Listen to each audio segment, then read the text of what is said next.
الحمد لله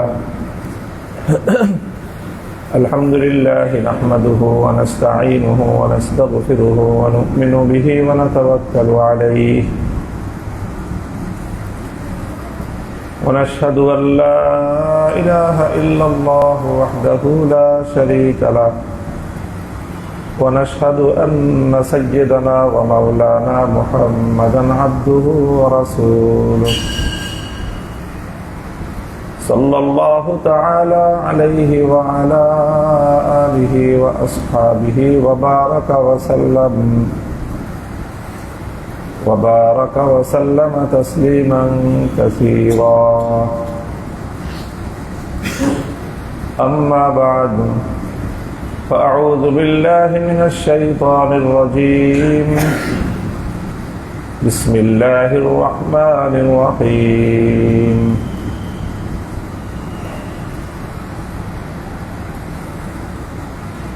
إنا أنزلناه في ليلة القدر وما أدراك ما ليلة القدر ليلة القدر خير من ألف شهر بارك الله لنا ولكم في القرآن العظيم ونفعنا وإياكم بالآيات والذكر الحكيم اللهم صل على محمد وعلى آل محمد كما صليت على إبراهيم وعلى آل إبراهيم إنك حميد مجيد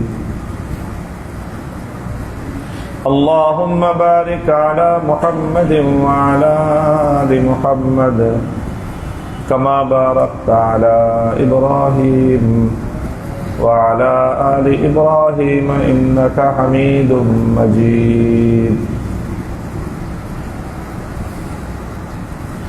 আমরা পবিত্র রমাদানুল মুবারকের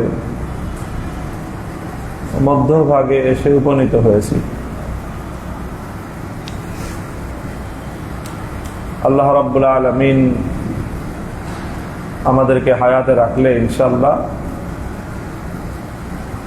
আগামী জুমা যখন আসবে তখন আমরা রমজানুল মুবারকের শেষ দশকে পৌঁছে যাব। তো রমজানের এই পর্যায়ে এসে আমি আপনাদের সম্মুখে আজকে অল্প অল্প করে তিনটি বিষয় নিয়ে আলোচনা করতে চাই। প্রথম বিষয় হলো লাইলাতুল কদর। লাইলাতুল কদর এটা হলো পবিত্র রমাদানুল মুবারকের মধ্যে আল্লাহ রাব্বুল আলামিনের দেওয়া এটা সর্বশ্রেষ্ঠ নিয়ামত।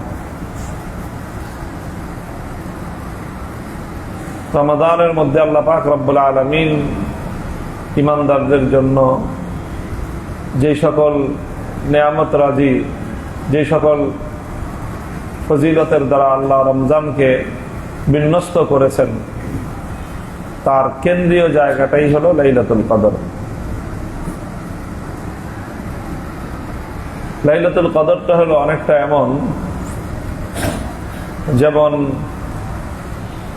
মানুষের গলায় অলংকার হিসেবে একটা হার, গলার হার পরিধান করা হয়, মহিলারা পরে। তো এই হারটা গলায় পরিধান করা হয়, এটা মানুষের সৌন্দর্যের একটা উপলক্ষ হয়, কারণ হয়। তো একটা অলংকার আগাগোড়াই সুন্দর হয়, সুন্দর না হলে তার অলংকার হয় না। শুধু নিজেই সুন্দর হয় তা না, বরং অলংকার মানেই হলো যেটা আরেকজনের সৌন্দর্য বর্ধন করে। অলংকার নিজে যেমন সুন্দর হয়, আবার সে অলংকার যে পরিধান করে তাকেও তার সৌন্দর্য বৃদ্ধি করে দেয়, এর নামই অলংকার। তো সেই অলংকারের মধ্যেও আবার যেটা মানুষ গলায় পরিধান করে সেটা সব অলংকারের মধ্যে সেরা অলংকার, কারণ এটা হলো সবচেয়ে বেশি ফোকাস হয়। একজন মানুষের দিকে নজর পড়লে সর্বপ্রথম তার চেহারা, তার মুখমণ্ডল, এবং তার মুখের মণ্ডলের সাথে তার গলার সাথে তাকে দৃষ্টিগোচর হয়। তো এই যে একটা হার, একটা অলংকার থাকে, এই অলংকারের মধ্যেও লক্ষ্য করে দেখবেন এর মধ্যে একটা কেন্দ্রীয় জায়গা থাকে। একটা হারের মধ্যখানে একটা লকেট থাকে, বাংলা এটাকে লকেট বলা হয়, মোহরা। তো এই যে লকেট যেরকম থাকে, এই লকেটটাকে কেন্দ্র করেই কিন্তু পুরনো হারটার ডিজাইন তৈরি করা হয়। লকেটের মাঝখানে কোনো মূল্যবান পাথর থাকে, হীরা থাকে, অনেক কোনো মূল্যবান কোনো পাথরের মাধ্যমে লকেটটা তৈরি হয়, আর এটাকে কেন্দ্র করেই একটা হারের পুরা ডিজাইন দাঁড়ায়। তো একটা হারের মধ্যখানে একটা লকেটের যেই গুরুত্ব, যেই মর্যাদা, এবং লকেটটাকে কেন্দ্র করে যেরকম পূর্ণ হার, গলার হারের ডিজাইন তৈরি হয়, এবং এই হার যে গলায় পরিধান করবে সেটা তার সৌন্দর্যের কারণ হবে, ঠিক এরকম আল্লাহ পাক রব্বুল আলামিন পূর্ণ রমজানুল মুবারককে ডিজাইন করেছেন মূল যেই লকেটটাকে কেন্দ্র করে, সেটার নামই হলো লাইলাতুল কদর।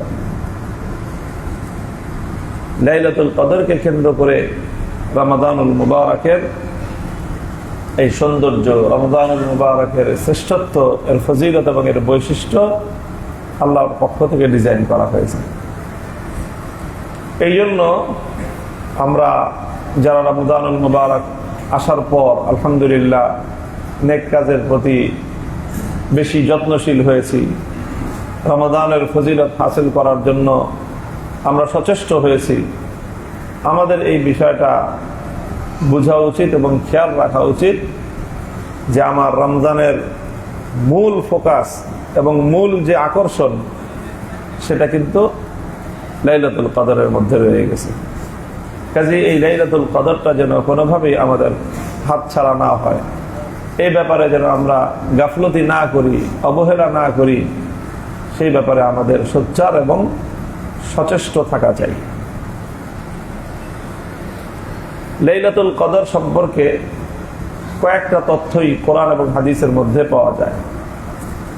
প্রথম তো আমি যেই আয়াত আপনাদের সামনে তেলাওয়াত করলাম, কোরআনে কারীমের মধ্যে একটা সূরাই আছে, সূরাতুল কদর। এই সূরার মধ্যে আল্লাহ পাক রব্বুল আলামিন আগাগোড়া পূর্ণ লাইলাতুল কদরের ফজিলত এবং তার তাৎপর্য নিয়ে আলোচনা করেছেন। ইন্না আনজালনাহু ফি লাইলাতিল কদরি ওয়া মা আদরাকা মা লাইলাতুল কদরি লাইলাতুল কদরি খায়রুম মিন আলফি শাহর। আল্লাহ পাক রব্বুল আলামিন এখানে দুইটা তথ্য দিয়েছেন। এক নম্বরে আল্লাহ বলেন যে আমি এই কোরআন নাজিল করেছি লাইলাতুল কদরে, এবং লাইলাতুল কদরটা কি? এটা হলো খায়রুম মিন আলফি শাহর, হাজার মাসের চেয়েও অনেক অনেক উত্তম, হাজার মাসের চেয়েও অনেক উত্তম, এটা হলো এই লাইলাতুল কদর। তো এর থেকে বোঝা যায় যে লাইলাতুল কদরটা হাজার মাস, অর্থাৎ যদি লাইলাতুল কদরের সময় হিসাব করি আমরা, সময় সাধারণত গড়ে বছর ঘুরতে ঘুরতে বিভিন্ন সময়েই তো রমজান মাস পড়ে, কখনো বড় দিনে পড়ে, কখনো ছোট দিনে পড়ে, ঘুরতে থাকে। তো এভারেজ যদি আমরা ধরে নেই একটা রাতের লেন্থ, একটা রাতের দৈর্ঘ্য হলো 12 ঘন্টা, তাহলে এই 12 ঘন্টা সময়, এটা আল্লাহর কোরআন বলতেছে এটা হাজার মাসের চেয়েও শ্রেষ্ঠ। হাজার বলা হয়েছে কোরআনে কারীমের মধ্যে, খায়রুম মিন আলফি শাহর, হাজার মাস। তো হাজার মাস মানেই তো হলো যে যদি আমরা 1000 মাস ধরি, তো মাসে 30 দিন হিসাব যদি করি, তাহলে এটা 30,000 দিন হয়ে গেল। তো একদিকে একটা রাত, আর এর বিপরীতে 30,000 দিন। এদিকে তো রাত, শুধু রাত, 24 ঘন্টা রাত দিন মিলায় না। লাইলাতুল কদরের যে শ্রেষ্ঠত্ব, এটা হলো 12 ঘন্টার রাতের মধ্যে, আর বিপরীত দিকে হলো 30,000 দিবস এবং রজনী। যদি দিবসগুলোকে আমরা রজনীতে পরিণত করি, তাহলে হয়ে যাচ্ছে কত? 60,000। তো একদিকে 12 ঘন্টার একটা সিঙ্গেল টাইম, আর এর বিপরীতে এরকম 12,000 সময়, এরকম 12 ঘন্টার সময় কতগুলো পাওয়া যাচ্ছে? 60,000। তাহলে সেই হিসাবে এখানে কম্পেয়ার করলে দেখা যাচ্ছে যে লাইলাতুল কদরের প্রতিটি মুহূর্তের মূল্য আল্লাহর কোরআনের ঘোষণা এবং ভাষ্য অনুযায়ী 60,000 গুণের চেয়েও বেশি। লাইলাতুল কদরের 12 ঘন্টা 60,000 12 ঘন্টার চেয়ে বেশি। লাইলাতুল কদরের প্রতিটা ঘন্টা 60,000 ঘন্টার চেয়ে বেশি। লাইলাতুল কদরের প্রতিটা মিনিট 60,000 মিনিটের চেয়ে বেশি উত্তম। কোরআন তো এতটুকু বলেছে বেশি উত্তম, আর কত বেশি উত্তম সেটা আর নির্ধারণ করা হয় নাই, সেটা আল্লাহ পাক রব্বুল আলামিন নিজের ইলমের মধ্যেই রেখে দিয়েছেন। এই হলো লাইলাতুল কদর সংক্রান্ত পবিত্র কোরআনে কারীমের ঘোষণা। লাইলাতুল কদর সম্পর্কে যতটুকু ইতিহাস পাওয়া যায় যে আল্লাহ পাক রব্বুল আলামিন এই লাইলাতুল কদর আগে থেকেই দেখেছেন, সৃষ্টির শুরু থেকেই। কিন্তু পূর্ববর্তী কোন জাতি এবং কোন উম্মতকে আল্লাহ পাক রব্বুল আলামিন এই লাইলাতুল কদর সংক্রান্ত সঠিক কোন ইনফরমেশন, বিস্তারিত কোন তথ্য মানুষকে জানান নাই। এটা একটা রহস্য রেখে দিয়েছিলেন। শুধু এতটুকু জানিয়েছিলেন যে বছরের মধ্যে এমন একটা রাত আছে যেই রাতটা হল লাইলাতুল কদর, এবং এই লাইলাতুল কদরের এত ফজিলত এবং এত তাৎপর্য রয়েছে যে একটা রাত এটা 1000 মাসের চেয়েও শ্রেষ্ঠ এবং উত্তম। তো পূর্ববর্তী যারা নেককার বান্দা হতেন, যারা নেকি উপার্জন করার জন্য সচেষ্ট থাকতেন, তারা এই একটা রাত, যেই রাতের এত মূল্য, এত কদর, এত দাম, সেই রাতের ইবাদত যেন তারা করতে পারেন, সেই রাতটা যেন ইবাদত বিহীন কেটে না যায়, এর জন্য তারা বছরের 360টা রাতই তারা ইবাদত করতেন, যেন লাইলাতুল কদর তাদের হাতছাড়া না হয়ে যায়। পূর্ণ বছরটাই তারা লাইলাতুল কদরের সন্ধান করতেন। এরকম অনেক মানুষ অতীতে অতিক্রান্ত হয়ে গিয়েছেন। আল্লাহ পাক রব্বুল আলামিন আখেরি উম্মতের উপর, শেষ নবীর উম্মতের উপর রহম করেছেন, মেহেরবানি করেছেন যে তাদের বিষয়টাকে আল্লাহ পাক রব্বুল আলামিন এক সমুদ্র থেকে তুলে এনে প্রথমে একটা পুকুরের মধ্যে ছেড়ে দিয়েছেন। যে অনেক বড় একটা মাছ আছে, আগে ছিল শুধু সমুদ্রের মধ্যে অথবা নদীর মধ্যে, এই নদী থেকে এই মাছটা ধরে আনো। একটা নদীর ভিতর থেকে একটা মাছ ধরে আনা, এটা চারটিখানি কথা। এখন সেই মাছটা ধরে এনে এটা পুকুরের মধ্যে ছেড়ে দেওয়া হলো, বলা হলো যে এই ছোট্ট পুকুরটার মধ্যে মাছটা আছে। আল্লাহ পাক রব্বুল আলামিন এই উম্মতকে জানিয়ে দিলেন যে এই মহামূল্যবান মহিমান্বিত লাইলাতুল কদর এটা পবিত্র রমাদানুল মুবারকের মধ্যে আছে। আল্লাহর পক্ষ থেকে যখন এই তথ্য রাসূল সাল্লাল্লাহু আলাইহি ওয়াসাল্লামকে জানানো হলো, নবী করিম সাল্লাল্লাহু আলাইহি ওয়াসাল্লাম এত আনন্দিত হলেন যে আল্লাহ আপনি আমার উম্মতের জন্য সহজ করে দিয়েছেন, আমাদের জন্য সহজ করে দিলেন যে লাইলাতুল কদর এটা রমজানেই আছে। তো নবীজি এই তথ্য জানার পর রমাদানুল মুবারকের 1 তারিখ থেকেই লাইলাতুল কদরকে অর্জন করার জন্য ইতিকাফের নিয়ত করে মসজিদে বসে পড়লেন। ইতিকাফের নিয়ত করে মসজিদে বসে পড়লেন। ইতিকাফের নিয়ত কেন করলেন? কারণ ইতিকাফ এটি এমন একটি ইবাদত যে 24 ঘন্টাই একজন মানুষ ইবাদতের মধ্যে নিমগ্ন থাকে।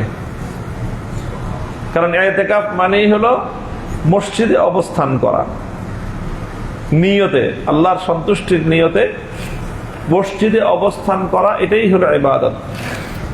কাজে একজন মানুষ মসজিদে অবস্থান করে সে যেটাই করুক, যাই করুক, ঘুমিয়ে থাকুক, বসে থাকুক, বিশ্রামরত থাকুক, কিন্তু তার আমল অব্যাহত আছে, কারণ সে মসজিদে অবস্থানরত আছে।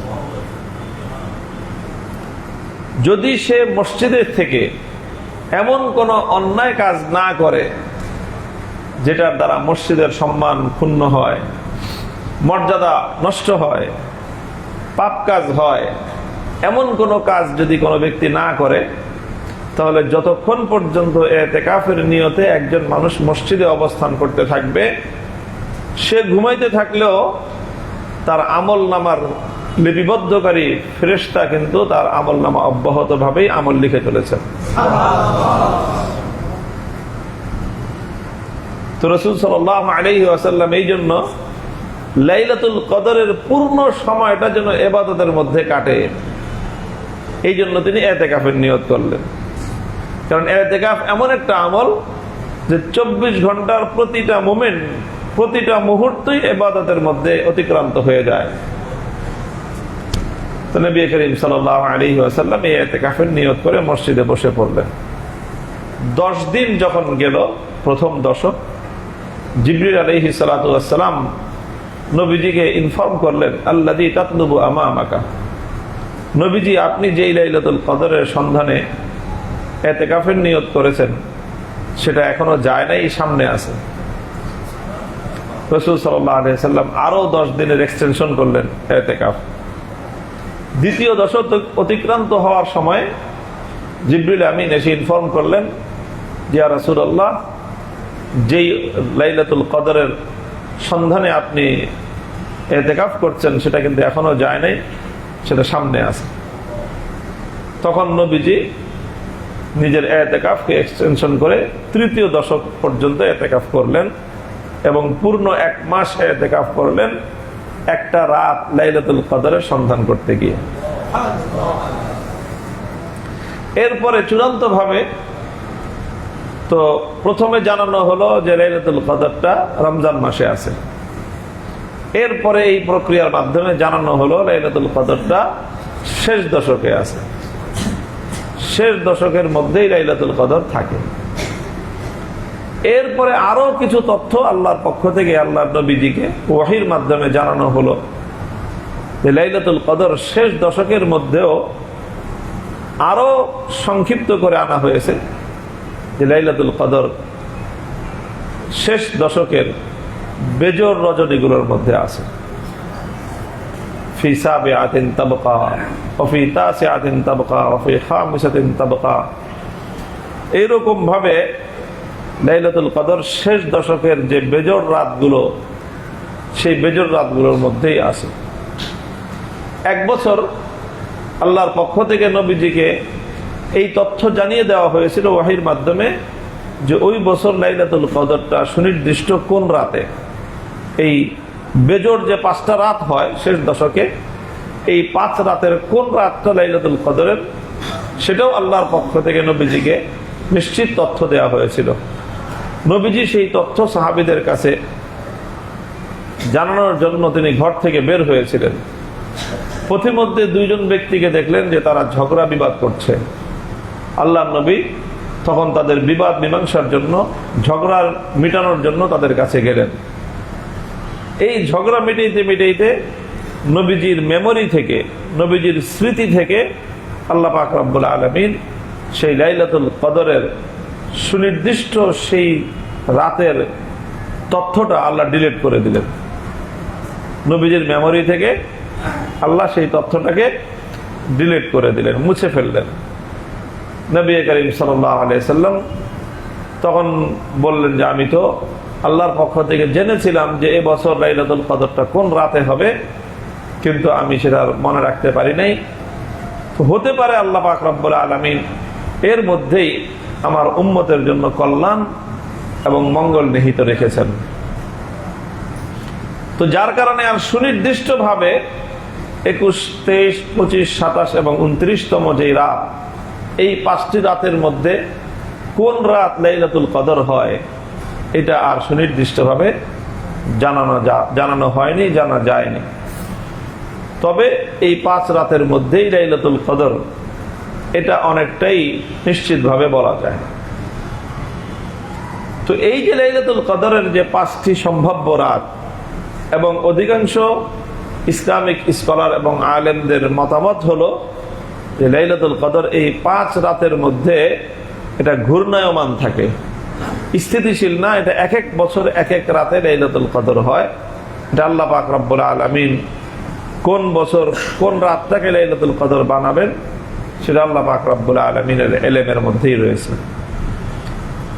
তো এই জন্য যারা লাইলাতুল কদর সন্ধান করতে চায় তাদের জন্য বিষয়টা অনেক বিশাল একটা ক্ষেত্র থেকে আস্তে আস্তে ক্ষুদ্র একটা জায়গায় চলে এসেছে। আগে ছিল 360 রাত থেকে সন্ধান করতে হতো, সেখান থেকে সংক্ষেপিত হয়ে আসলো 1 মাস 30 রাতের মধ্যে সন্ধান করতে হবে।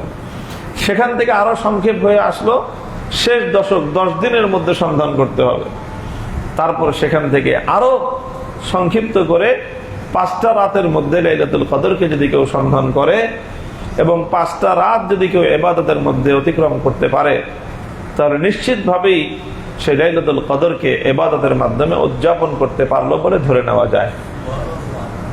মুহতারাম হাজিরিন, তো আমাদের সকলের উচিত হবে যে রমজানুল মুবারকের শেষ দশকের বেজর রাতগুলো শুরুর দিন থেকেই 21তম রাত থেকেই আমরা লাইলাতুল কদরের ব্যাপারে যত্নবান হব। লাইলাতুল কদরের যত্নবান হওয়ার ক্ষেত্রে সবচেয়ে সহজ এবং সবচেয়ে ইফেক্টিভ পন্থা তো হলো এই যে আল্লাহ পাক রব্বুল আলামিন রমজানের শেষ দশকে আমাদের জন্য একটা বিশেষ ইবাদতের বিধান দিয়েছেন।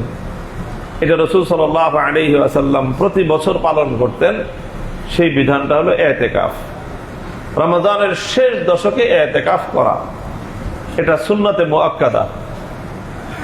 সুন্নতে মুআক্কাদা বলা হয় ইসলামের এই সকল বিধানগুলোকে যেগুলো আল্লাহ নবী সবসময় করতেন, কোনো বড় ধরনের ওজর ছাড়া, বড় ধরনের সমস্যা না আসলে সেটা কখনো বাদ দিতেন না, এমন আমলকে সুন্নতে মুআক্কাদা বলা হয়। যেরকম আমরা প্রতিদিন ফরজ নামাজ পড়ি 5 ওয়াক্ত, এই 5 ওয়াক্ত নামাজের সাথে কিছু সুন্নতে মুআক্কাদা আছে। 4 ওয়াক্তের সাথেই ফজরের 2 রাকাত, ফরজের আগে 2 রাকাত সুন্নত আছে, এই সুন্নতে মুআক্কাদা। যোহরের 4 রাকাতের আগে 4 রাকাত, পরে 2 রাকাত সুন্নতে মুআক্কাদা আছে। আসরের নামাজের সাথে কোনো সুন্নতে মুআক্কাদা নেই। মাগরিবের নামাজের পরে 2 রাকাত সুন্নতে মুআক্কাদা আছে। এশার ফরজ নামাজের পরেও 2 রাকাত সুন্নতে মুআক্কাদা আছে। এই সুন্নতগুলো বিনা ওজরে যদি কেউ ছেড়ে দেয় সে গুনাহগার হবে। এই সুন্নতগুলো পড়তে হবে। তো ঠিক তদ্রুপ লাইলাতুল রমজানুল মুবারকের শেষ দশকে ইতিকাফ করা, এটা সুন্নতে মুআক্কাদা কিফায়া। সুন্নতে মুআক্কাদা কিফায়া। কিফায়ার অর্থ হলো যে এটা তো সুন্নতে মুআক্কাদা, এটা যেই করবে সাধারণ অন্য যে কোনো সুন্নতের উপর আমল করার চেয়ে অনেক বেশি সওয়াব সে পাবে। আর যদি কেউ না করে, কেউ যদি ইতিকাফ না করে, কোন এলাকার মানুষ, কোন মসজিদের মুসল্লিদের মধ্যে কেউ ইতিকাফ করলো না, তাহলে তারা সবাই যেন একটা সুন্নতে মুআক্কাদা বিনা কারণে ছেড়ে দিল। বিনা কারণে সুন্নতে মুআক্কাদা ছেড়ে দিলে গুনাহগার হয় মানুষ, শরীয়তের পক্ষ থেকে তিরস্কৃত হয়। এই জন্য হ্যাঁ, 1-2 জনও যদি পুরো এলাকার ভিতর থেকে সুন্নতে মুআক্কাদা হিসাবে ইতিকাফ করে তাহলে অন্যদের আর গুনাহ হবে না, তিরস্কৃত হবে না কেউ, বাকি সওয়াব তো পাবে সেই যে ইতিকাফ করবে। এই জন্য রমজানুল মুবারকের শেষ দশক এটা হলো বিশেষভাবে ইতিকাফের সময়। রাসূল সাল্লাল্লাহু আলাইহি ওয়াসাল্লাম রমজানের শেষ দশক আসলে আরো বেশি ইবাদতের প্রতি তৎপর হতেন, ইতিকাফ করতেন। প্রতি বছর রমজানের শেষ দশক আল্লাহর নবী ইতিকাফে মসজিদে অতিবাহিত করতেন। এমনকি আল্লাহর পয়গম্বরের সাথে তখন সাহাবায়ে কেরামের এক বড় দল, বড় জামাত, তারা সকলেই মসজিদের মধ্যে এসে ইতিকাফ করতেন। এমনকি ওই সময়ে নবীজির স্ত্রীগণ আজওয়াজে মুতাহহারাত তারাও মসজিদের মধ্যে ইতিকাফ করতেন, আলাদা প্রবেশন থাকতো। তো সেই যুগে মসজিদে মহিলাদের আসা যাওয়ার মধ্যে কোনো সমস্যা ছিল না। তো এখন এই ইতিকাফ অনেক গুরুত্বপূর্ণ একটি আমল।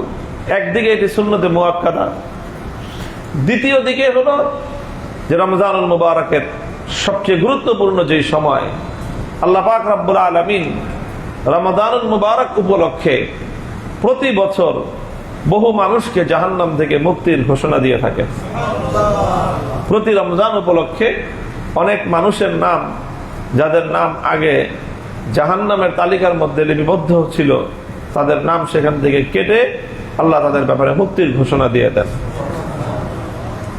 তো এটা যখন রমজান যত শেষ হতে থাকে, স্বাভাবিকভাবেই রমজান যত শেষ হতে থাকে এই নামের তালিকাটা তত দীর্ঘ হতে থাকে।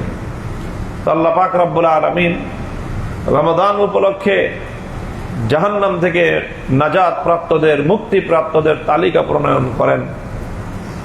এই সময়টায় কোনো ব্যক্তি যদি ইতিকাফরত হতে পারে, তাহলে অনেকটা এমন হলো যে সে বিকাল 4:30টার মধ্যে ভোট কেন্দ্রে চলে আসছে।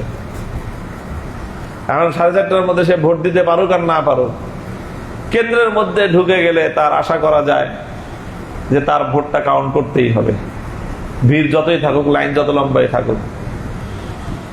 তো এই জন্য আল্লাহ পাক রব্বুল আলামিন জাহান্নাম থেকে মুক্তি প্রাপ্তদের তালিকা যখন প্রণয়ন করবেন রমজানের শেষে, তো স্বাভাবিক যারা ঘরে ঢুকে গেছে আল্লাহর ঘরে, তো আশা করা যায় যে তাদের নাম বাদ দিয়ে বাইরের লোকদের তো নামের তালিকা তো পরে হবে, আগে যারা আল্লাহর ঘরের মধ্যে চলে আসছে তাদেরকে ইনশাআল্লাহ আল্লাহ তো কেমনে বাদ দিবেন। আর তারা এই মহামূল্যবান মুক্তির সময়টায় জাহান্নাম থেকে মুক্তি প্রাপ্তদের তালিকার মধ্যে অগ্রাধিকারের ভিত্তিতে ইতিকাফকারীদের নাম অন্তর্ভুক্ত হয়ে যাবে ইনশাআল্লাহ।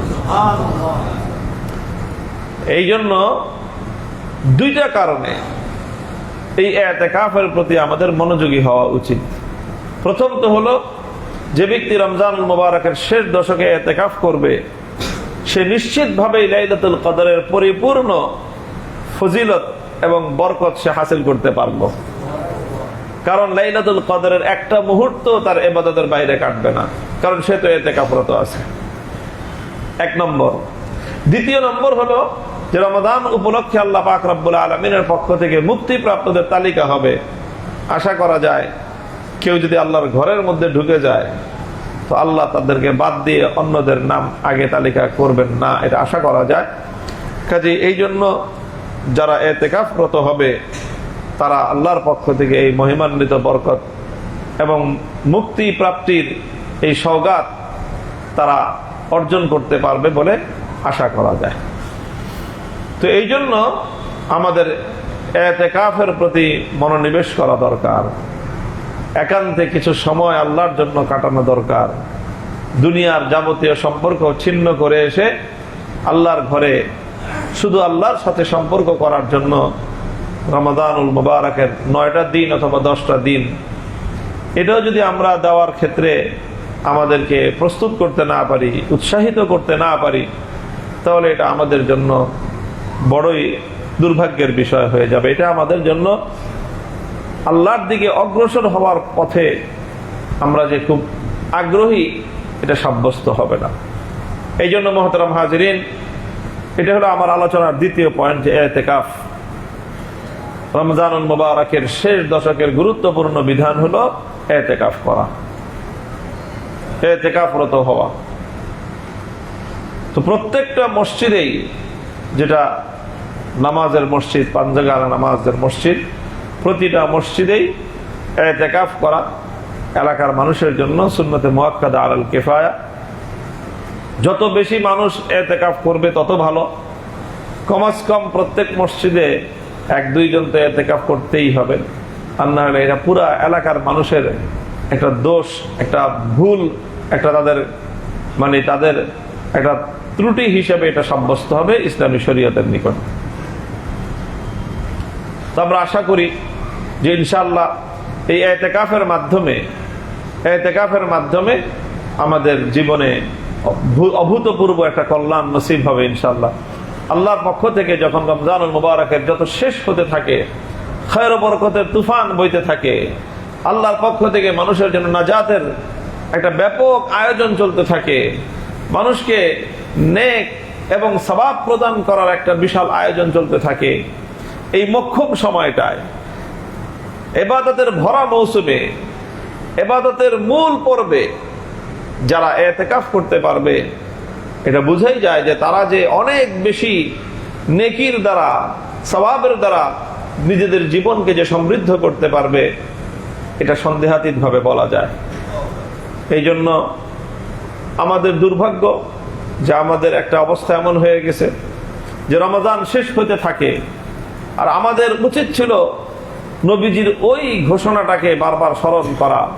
আল্লাহ নবী যেটা বলেছেন যে যেই ব্যক্তির জীবনে রমজান আসলো, সে পূর্ণ রমাদান পেল, আবার রমজান তার জীবন থেকে অতিক্রান্ত হয়ে গেল, অতিবাহিত হয়ে গেল, অথচ তার জাহান্নাম থেকে মুক্তির ফয়সালা হলো না, তার জীবনের গুনাহগুলি মাফ হলো না, ওই ব্যক্তিটা ধ্বংসপ্রাপ্ত ব্যক্তি। ওই ব্যক্তিরা ধ্বংসপ্রাপ্ত ব্যক্তি যে রমাদানুল মুবারকের মতো এত বড় সুযোগ পেয়েও সে নিজেকে আল্লাহর কাছ থেকে ক্ষমা করাইতে পারলো না। নিজের আমলের মাধ্যমে, নিজের কর্মকাণ্ডের মাধ্যমে, নিজের কাজের মাধ্যমে সে আল্লাহর সন্তুষ্টি অর্জন করতে পারলো না। এই ব্যক্তির চেয়ে পোড়া কপালে আর কেউ হতে পারে না।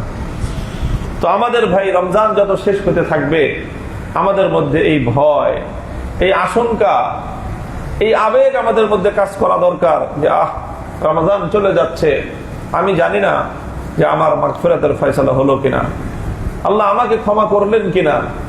আমার তখন আরো বেশি আল্লাহর দিকে রোনাজারি করা উচিত, কান্নাকাটি করা উচিত, ফরিয়াদ করা উচিত যে আল্লাহ আপনি আমাকে মাফটা করেই দেন। তো রমজান যত শেষ হতে থাকবে, একজন মুমিনের সিফাত হলো যে মাফ চায়, যে ক্ষমা চায় আল্লাহর কাছে। রমজান শেষ হতে থাকবে, তার ক্ষমা চাওয়ার মাত্রা বাড়তে থাকবে, তার আল্লাহ রাব্বুল আলামিনের কাছ থেকে, জাহান্নাম থেকে মুক্তির প্রার্থনার মাত্রা বাড়তে থাকবে, তার কান্না বাড়তে থাকবে, তার আক্ষেপ বাড়তে থাকবে যে হায় রমাদান চলে যাচ্ছে, আমার কি হলো, রমাদান চলে যাচ্ছে, আমার কি ব্যবস্থা হলো। যদি এমন হয় যে রমজান চলে গেল, আমার মুক্তির ব্যবস্থা হলো না, সেই ক্ষেত্রে আমার চেয়ে পোড়া কপালে আর কে আছে। এইরকম একটা ফিলিংস, এইরকম একটা অনুভূতি প্রত্যেকটা রোজাদারের মধ্যে, প্রত্যেক ইমানদারের মধ্যেই রমাদান যত শেষ হতে থাকবে তার মধ্যে এই অনুভূতি, এটা আসা উচিত। কিন্তু দুর্ভাগ্যজনক ভাবে আমাদের হয় হলো রমাদান শেষ হতে থাকে, আমরা মসজিদ থেকে মার্কেটমুখী বেশি হতে থাকি। রমজান শেষ হতে থাকে আর আমরা মানে রমজান বাদ দিয়ে তখন ঈদের দিকে ছুটতে থাকি। আমাদের অবস্থাটা হয়েছে এরকম যে আমাদের সমাজে দেখা যায় যে ঈদকে কেন্দ্র করে আমাদের এত আয়োজন, ভাবসাবটা এরকম হয় যে আল্লাহ পাক রমজান মাসটা দিছেই যাতে মানুষ ঈদটা ভালো করে করতে পারে। এই জন্য রমজানে খাওয়া দাওয়া কম, রমজানে একটু খাওয়া দাওয়া কম, অন্যান্য অফিস আদালতের ব্যস্ততাও কম। কেন? যাতে সবাই ভালো করে ঈদের কেনাকাটা করতে পারে। তো এটা উল্টা হয়ে গেছে। আসলে ঈদ কেন ছিল? আল্লাহ রাসূল সাল্লাল্লাহু আলাইহি ওয়াসাল্লাম বলেছেন, লিস-সাইমি ফারহাতান, লিস-সাইমি ফারহাতান, ফারহাতুন ইনদা ফিতরিহি ওয়া ফারহাতুন ইনদা লিকাই রাব্বিহ। যারা যথাযথভাবে রোজার বিধান পালন করবে, আল্লাহর পক্ষ থেকে তাদের জন্য দুটো পুরস্কার রয়েছে। একটা পুরস্কার হলো ঈদুল ফিতর, এটা রমাদানের পুরস্কার। আর মূল পুরস্কার হবে যখন রোজাদার হাসরের মাঠে আল্লাহর সামনে দণ্ডায়মান হবে, তখন আল্লাহ নিজ হাতে রোজাদারের হাতে তার পুরস্কার তুলে দিবেন। তো রমাদানের তাৎক্ষণিক পুরস্কার হলো ঈদ। এখন ভাই, পুরস্কার তো সেই পায় যে খেলায় হেরে যায়, নাকি কি বলে? পুরস্কার কে পায়?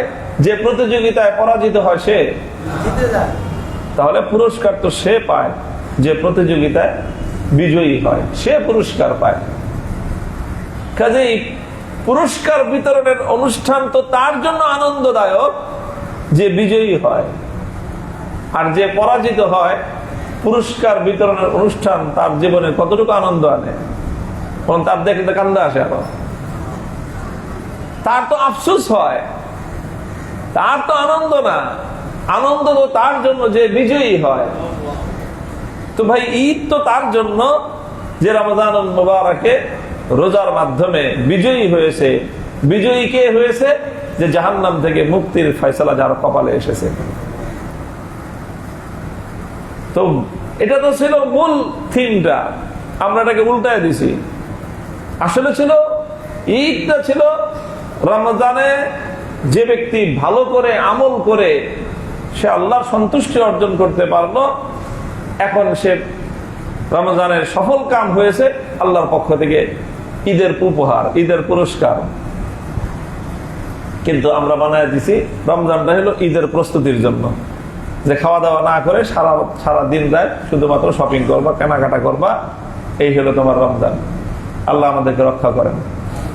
এই জন্য মহতারাম হাজরিন, বিশেষ করে রমজানের শেষ দশকে আমাদের অন্যান্য কাজকর্ম কমায় দিয়ে বেশির চেয়ে বেশি ইবাদতের মধ্যে যারা ইতিকাফ করতে পারবো তারা তো কোনো কথাই নাই, যারা ইতিকাফ করতে পারবো না তাদের জন্যও রমজানের শেষ দশকে বেশির চেয়ে বেশি সময় ইবাদতের মধ্যে, মসজিদের মধ্যে, তেলাওয়াতের মধ্যে, আর বিশেষ করে আল্লাহ পাক রব্বুল আলামিনের কাছ থেকে ক্ষমা প্রার্থনার মধ্যে অতিক্রম করা উচিত।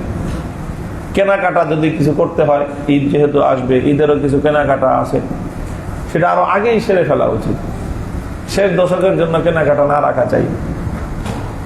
আল্লাহ রাব্বুল আলামিন আমাদেরকে তৌফিক দান করেন। আজকে তৃতীয় আরেকটা বিষয় খুব সংক্ষেপে আলোচনা করি। দুটো বিষয়ে কথা বললাম। এটা আসলে রমজানের সাথে কোনো সংশ্লিষ্ট আলোচনা না, কিন্তু আমাদের সমাজে এটা একটা ট্রেডিশন হয়ে গিয়েছে, যাকাতের আলোচনা। ইসলামী শরীয়তের, আল্লাহর বিধানের, ইসলামের যে 5টা স্তম্ভ তার অন্যতম একটা হলো যাকাত, সম্পদের যাকাত আদায় করা। সম্পদের যাকাত, এটা যাকাত শব্দের ইসলামের 2টা অর্থ হয়। এটা যাকাত শব্দের আবিধানিক 2টা অর্থ। একটা অর্থ হলো পবিত্রতা, আর একটা অর্থ হলো বৃদ্ধি পাওয়া। তো যাকাত বলাই হয় আল্লাহ রাব্বুল আলামিন সম্পদশালীর সম্পদের মধ্যে একটা পোরশন, একটা হিস্সা রেখেছেন, যেটা যাকাত হিসাবে সম্পদশালী ব্যক্তি তার নিজের সম্পদ থেকে আলাদা করে যারা যাকাত প্রাপ্য তাদের কাছে পৌঁছে দেওয়া, এটাকে যাকাত বলা হয়। সেই নির্ধারিত হিস্সাটা কি? নির্ধারিত অংশটা হলো 40 ভাগের 1 ভাগ। সাধারণ সম্পদের মধ্যে শতকরা 2.5%, শতকরা 2.5% সম্পদ নিজের সম্পদ থেকে আলাদা করে, এটা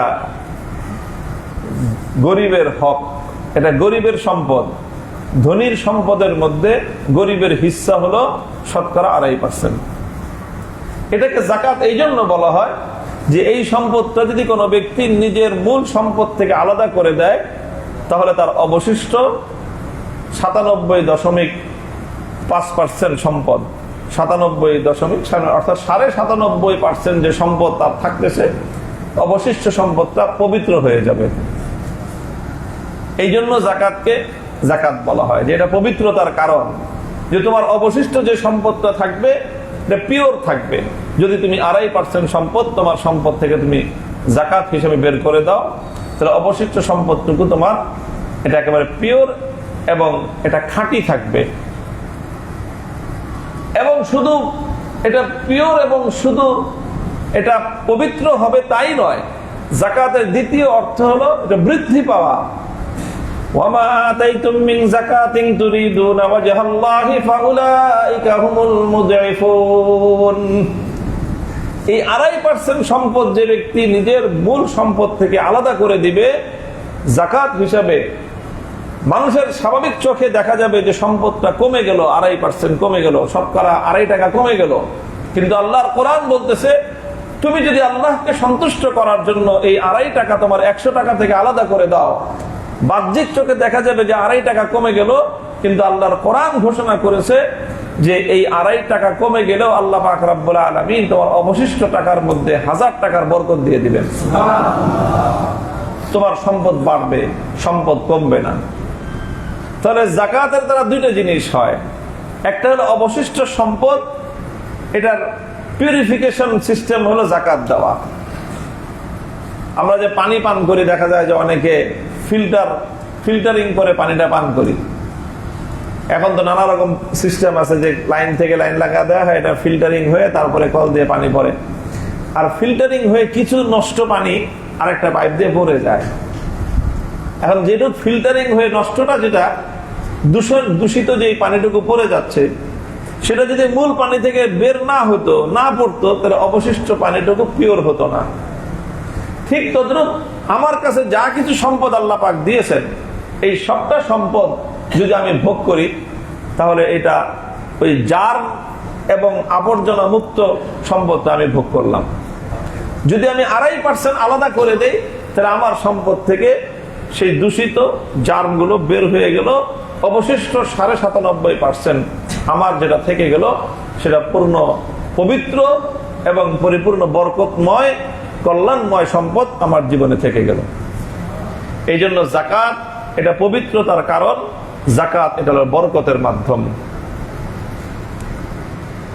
যাকাত আসে কিসের উপরে এবং কখন আসে, এই দুটো কথা আমি আলোচনা করে শেষ করছি। 1 নম্বর হলো যাকাত মানুষের কয়েকটা বিশেষ ধরনের সম্পদের উপর যাকাত ফরজ হয়। যাকাত যেই ধরনের সম্পদের উপর ফরজ হয়, সেটা হলো মৌলিক 4 ধরনের সম্পদ। 1 নম্বর হলো কারো কাছে যদি নগদ ক্যাশ থাকে, কেউ যদি টাকার মালিক হয়, টাকা, নগদ টাকা, সেই টাকাটা নিজের হাতে ক্যাশ ইন হ্যান্ড হোক, হাতে ক্যাশ থাকুক, অথবা ব্যাংকে সেটা ডিপোজিট থাকুক, অথবা এটা কারো কাছে পাওনা থাকুক, যে আমি কারো কাছে টাকা পাই, এই তিনটা এটা ক্যাশ ইন হ্যান্ড ধরা হবে। এটা 1 নম্বর, যদি কারো কাছে নগদ টাকা থাকে। 2 নম্বর সম্পদ হলো স্বর্ণ অথবা রূপা, যে কোনো ফরম্যাটেই থাকুক। স্বর্ণ রূপা যে কোনো ফরম্যাটেই থাকুক, এটা একেবারে গোল্ড আকারে কোনো হিসাবে থাকুক, একেবারে কাঁচা স্বর্ণ হিসাবে, অথবা অলংকার হিসাবে ব্যবহারের উপর থাকুক, যে কোনো ফরম্যাটেই স্বর্ণ রূপা যদি থাকে, তাহলে এটা 2য় নম্বর আইটেম সম্পদের। আর 3য় হলো যে কোনো ব্যক্তি যদি তার ব্যবসার রানিং যেই সম্পদটা থাকে, ব্যবসার রানিং আইটেমের অর্থ হলো যেই সম্পদ, যেই জিনিসটা মানুষ রাখে বিক্রি করার জন্য, সেটাই হলো তার ব্যবসার পণ্য, এটাকে বলি আমরা।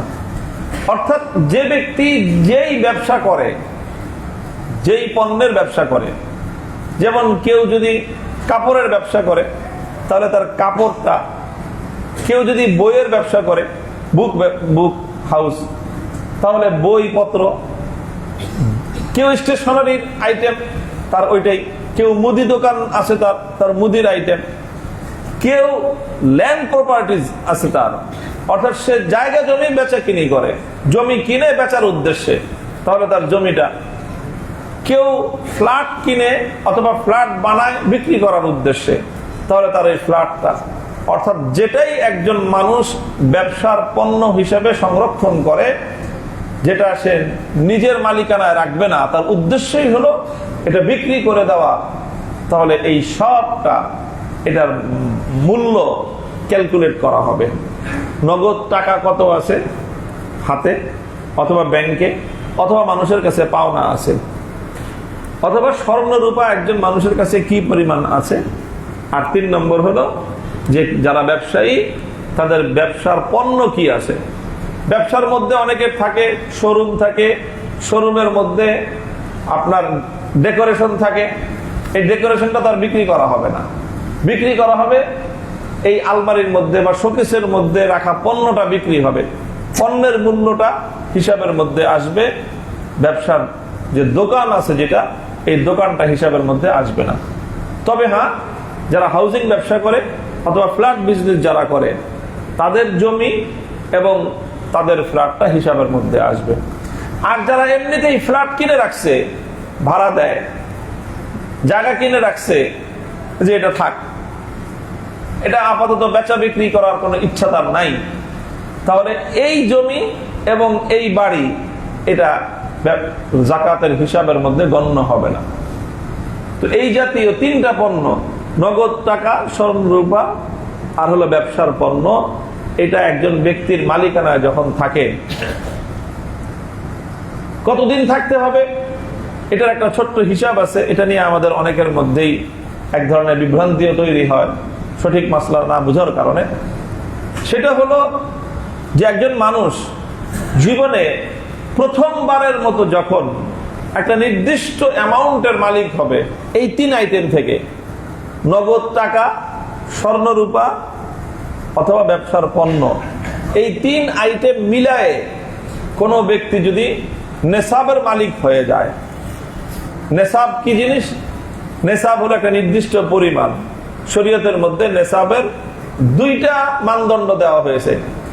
একটা হলো 7.5 ভরি স্বর্ণ অথবা তার সমমূল্য, আর একটা হলো 52.5 ভরি রূপা অথবা তার সমমূল্য। তো 52 ভরি রূপার বর্তমান বাজার দর খুব বেশি না, 1 লাখ টাকারও কম। তো এই পরিমাণ টাকা, এটা হলো নেশাব। নেশাব বলা হয় ইসলামী শরীয়তে। এই নেশাবের যখন কোন একজন মানুষ মালিক হয়ে যাবে, সে বছরের যেই দিনই মালিক হোক, ধরে নেন কোন একজন ব্যক্তি মুহররম মাসের 1 তারিখে এই নেশাবের মালিক হয়েছে জীবনে প্রথমবারের মতো। জীবনে প্রথমবারের মতো একজন মানুষ যেদিন এই সম্পদটার মালিক হবে, সেই দিনটা তার কাউন্ট হবে, সেই দিনটা নোট হবে। এরপরে সেই দিন থেকে পরবর্তী 1 বছর, 1 বছর পরে আবার পরবর্তী বছর মুহররম মাসের 1 তারিখে দেখা যাবে যে সেই দিন তার মালিকানায় কি পরিমাণ সম্পদ আছে। সেই দিন যদি দেখা যায় যে গত বছর মুহররম মাসের 1 তারিখে একজন ব্যক্তি 5 লাখ টাকার মালিক ছিল, আর এই বছর মুহররম মাসের 1 তারিখে সে 10 লাখ টাকার মালিক, হয়তো অতিরিক্ত 5 লাখ টাকা তার 2 দিন আগে তার মালিকানায় আসছে অথবা 3 দিন আগে আসছে, তখন এই বছর মুহররম মাসের 1 তারিখে সে 10 লাখ টাকারই যাকাত দিতে হবে। অর্থাৎ প্রত্যেকটা টাকা 1 বছর অতিক্রান্ত হতে হয়, সেটা বিষয়টা এমন নয়, বরং হিসাব হতে হয় যে মূল নেশাব যেদিন সে মালিক হবে, সেই দিন থেকে 1 বছর পরে সে টোটাল যেই পরিমাণ সম্পদের মালিকানা থাকবে, তার সেই পরিমাণ সম্পদের যাকাত একজন ব্যক্তিকে ক্যালকুলেশন করতে হয়। তো আমরা এত খুঁটিনাটি হিসাব কেউ রাখি না যে কবে আমি নেশাবের মালিক হয়েছিলাম, সেই দিন থেকে 1 বছরের মাথায়, এগুলোর আমাদের সমাজে হিসাব রাখার প্রচলন নাই। তো আমরা কি করি, সাধারণত রমজান থেকে রমজানে আমাদের দেশের সবাই যাকাতের হিসাব করে থাকি আমরা। ঠিক আছে, রমজানের 1 তারিখ আমরা একটু স্ট্যান্ডার্ড ধরে নেই। রমজানের 1 তারিখ প্রতি বছর আমরা যাকাতের হিসাব করব।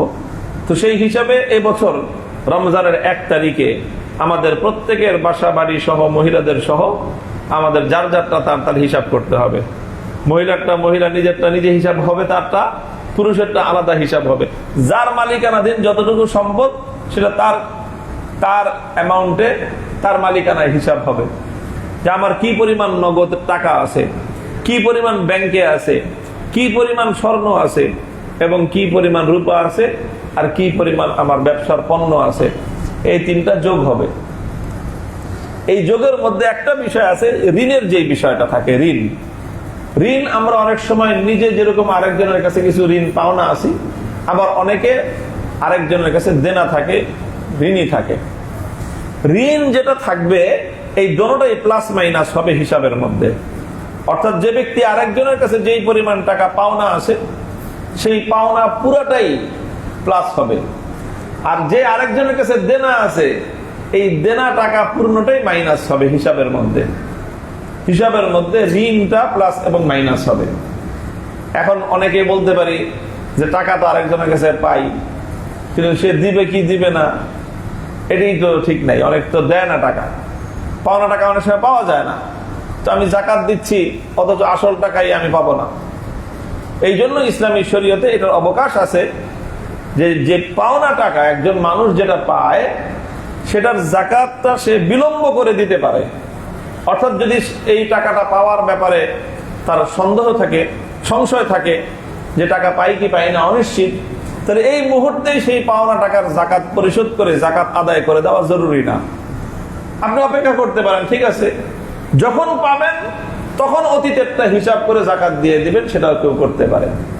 যে ঠিক আছে আমি আজকে পাওয়ার কথা ছিল আজকে পাইনি, 1 বছর পরে পাইছি, 2 বছর পরে, 5 বছর পরে সেই টাকাটা পাওয়া গেছে, তাহলে সেই 5 বছরের হিসাব করে একসাথে 5 বছরের জাকাত পাওয়ার পরে দেওয়া যাবে, তাতেও কোনো সমস্যা নেই। তো এইভাবে জাকাত আদায় করে, জাকাত দেওয়ার ক্ষেত্রে অমুসলিমকে জাকাত দেওয়া যায় না।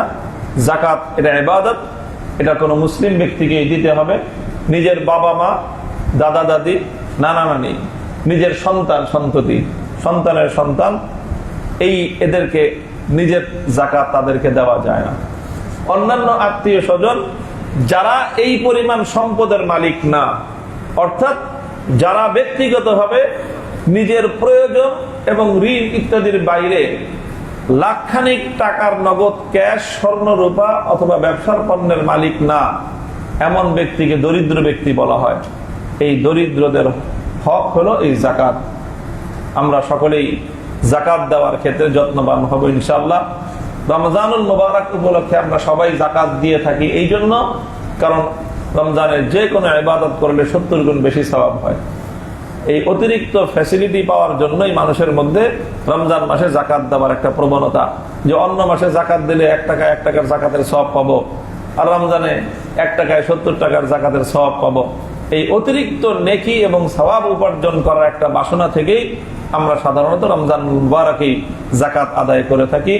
আমরা সকলেই জাকাত দেওয়ার ক্ষেত্রে হিসাব করে করে জাকাত দেব। আমাদের অনেক ভাইয়েরা আছেন অনুমান করে একটা কিছু দিয়ে দেন, ভাই জাকাত এরকম অনুমান করে দেওয়ার জিনিস না। হ্যাঁ, আপনি যদি পাই হিসাব করতে না পারেন, তাহলে অনুমান করে সেই অনুমানের চেয়ে এই পরিমাণ বেশি দিবেন, যেন বেশি হয়ে যাওয়ার সম্ভাবনা থাকে, কম হওয়ার কোনো আশঙ্কা যেন না থাকে। আল্লাহ রাব্বুল আলামিন আমাদের সকলকে আল্লাহর বিধানগুলো যথাযথভাবে আমল করার তৌফিক দান করেন। ওয়া আখিরু দাওয়ানা আলহামদুলিল্লাহ। প্রবাসীদের জন্য নির্মাণ হচ্ছে দেশের প্রথম স্মার্ট সিটি, যেখানে থাকছে স্কুল, মসজিদ, হাসপাতাল, সুইমিং পুল, হেলিপ্যাড, পাঠাগার, জিম, সুপারমার্কেট, শিশু পার্ক সহ সকল নাগরিক সুবিধা। মাত্র 30 লাখ টাকা বিনিয়োগে মিলছে আকর্ষণীয় ফ্ল্যাট। প্লাটিনাম ইনভেস্টরদের জন্য ঢাকা বিমানবন্দরে ভিআইপি প্রোটোকল সুবিধা।